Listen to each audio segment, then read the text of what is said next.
everybody, I'm Natalia Bonner. Welcome back. I am super excited to be here today and share a few more fun designs using my brand new Sway machine quilting rulers. All right, so I have a brand new class that begins on June 24th, 2023. This new class is called the Border Builder Bootcamp. In this fun class, I'm going to be teaching you step by step how to machine quilt 10 different border designs. Last week, I released a video where I am sharing how to machine quilt that outside border on your quilt. Then through the class, I'm going to be teaching you how to machine quilt the 10 designs through the center of our Border Builder Bootcamp class panel. And then once the class ends, there's 3 fun bars or small border pieces down at the bottom of the quilt. These are the perfect place to practice your free motion quilting, or why not practice using your Sway machine quilting rulers. So once you've quilted those borders through the class, then you can hop down here to the bottom of the quilt and stitch out 3 more fun designs. So a few tools that you definitely need when doing any machine quilting with rulers. Obviously, you need machine quilting rulers. I highly recommend that you make sure you're always using the proper tools. If you try to use a rotary type ruler for ruler work, chances are you're going to break that ruler and be a really sad quilter. Machine quilting rulers are designed so that they're thicker. These are 1/4 inch thick. They're made so that they're strong, but also they're designed to glide right up against your ruler foot. What's a ruler foot? Well, a ruler foot is a tool that I recommend you pick up from your machine dealer. It's a nice, thick foot. Pretty much every ruler foot that I've come in contact with, from the center of your ruler foot, so your needle position, to the outside of the foot, measures 1/4 inch. So I have designed all of my machine quilting rulers with that in mind. On my new Sway machine quilting rulers, here I have the Sway 4 and the Sway 5. This round circle at the end of the ruler, don't mark a 4-inch circle with that because that is designed to quilt a 4-inch circle. And the same with this nice curve through the center of the ruler. Don't use that for your marking. It is designed to quilt another 4-inch curve. So we're going to be using some of these fun curves today as we're quilting.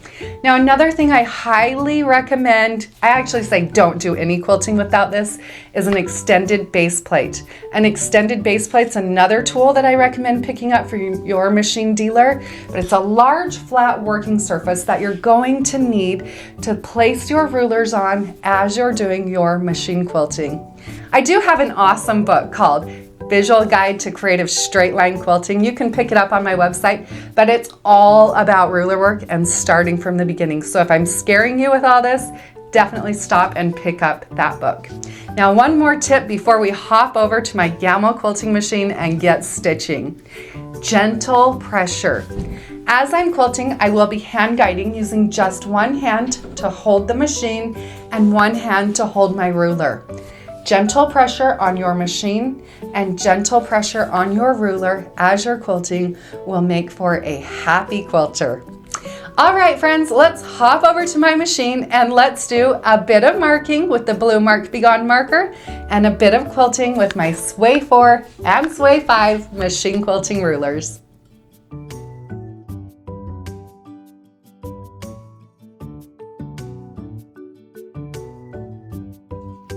This design is such a fun yet simple design. Now, this design could be quilted with many different rulers, but today we're going to be focusing on the Sway 5 machine quilting ruler. We're going to start out using a nice straight ruler that I purchased from the Quilted Pineapple and a blue Mark Be Gone marker to do a bit of marking. This border or little block is a 2-inch strip. Because it's a 2-inch strip, I am going to use that same increment and mark some markings along the top and bottom sides of this little strip that are evenly spaced 2 inches apart.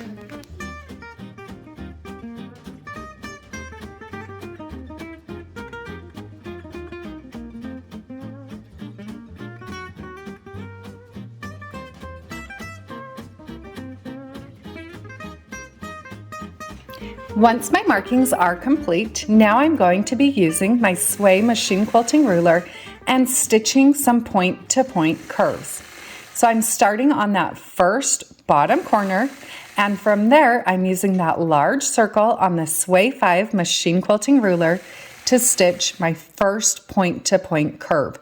So I'll stitch up to that 2-inch marked line at the top.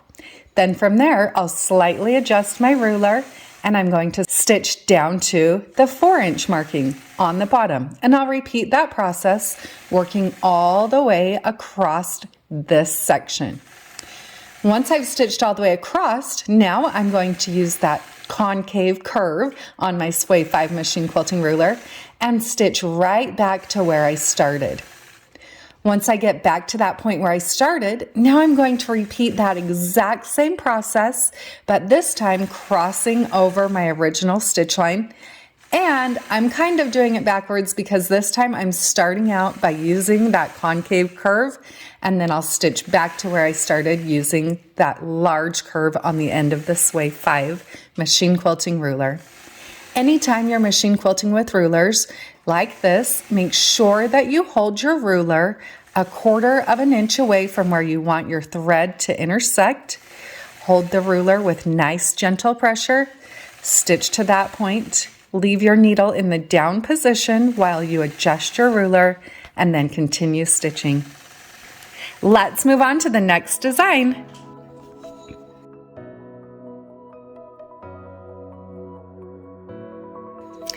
I'm starting out this design again by marking out some 2-inch increments. Why did I choose 2 inches? Well, because this little section measures about 2 inches by 12 inches. It's slightly bigger than 12 inches, so we're just going to mark about 2 and a hair inches to get those lines as close to evenly spaced, about 2 inches apart.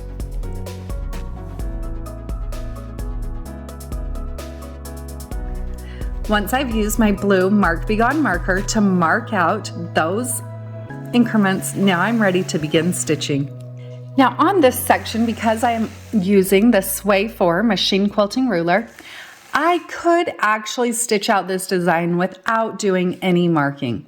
However, I sometimes just like having extra markings just as reference points to help kind of remind me that I do have my ruler positioned where I want my ruler to be. So here I'm using that large curve on the Sway 4 machine quilting ruler. I'm holding the Sway 4 machine quilting ruler so that the straight line that's right through that circle lays right on top of my ditch. By doing that, I'll stitch a circle or a half circle right through the center of that space.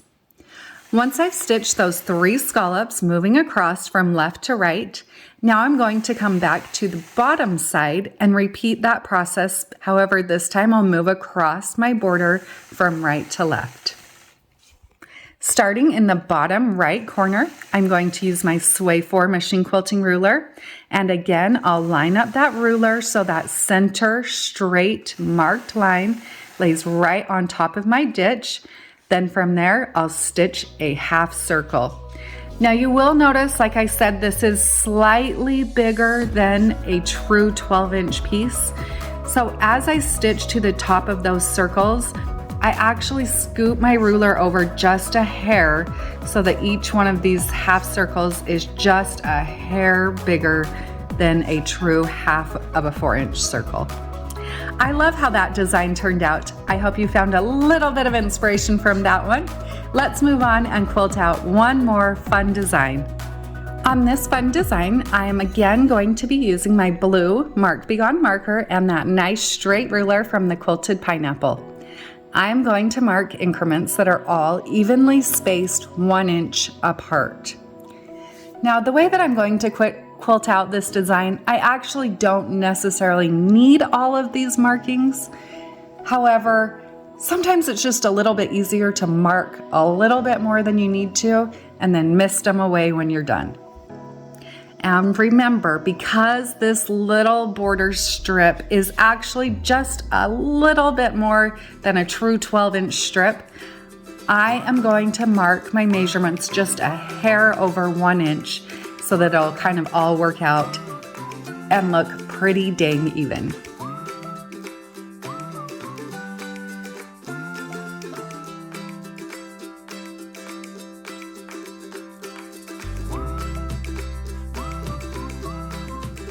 Once I have my markings complete, now I'm going to use my Sway 5 machine quilting ruler. Here I'm stitching using my Gamble 22-inch machine, and I am stitching in the stitch regulated mode with my stitch length set at 13 stitches per inch.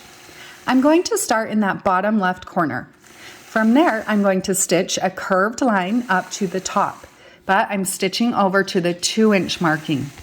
Then I'm going to stitch down to the bottom. However, this time I'll stitch to the 3-inch marking. And I'll repeat this process working across this border section using the Sway 5 machine quilting ruler. Now remember, anytime you're doing point-to-point ruler work, you'll want to make sure that you're holding your ruler 1/4 of an inch away from where you want your needle to meet your fabric.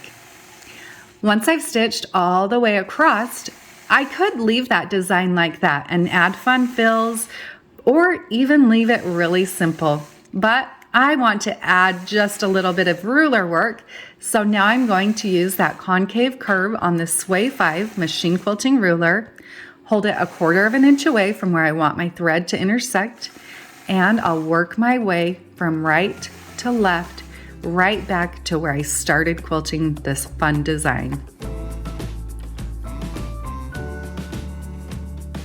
I love how this design turned out. So fun, that adds just the perfect bit of detail.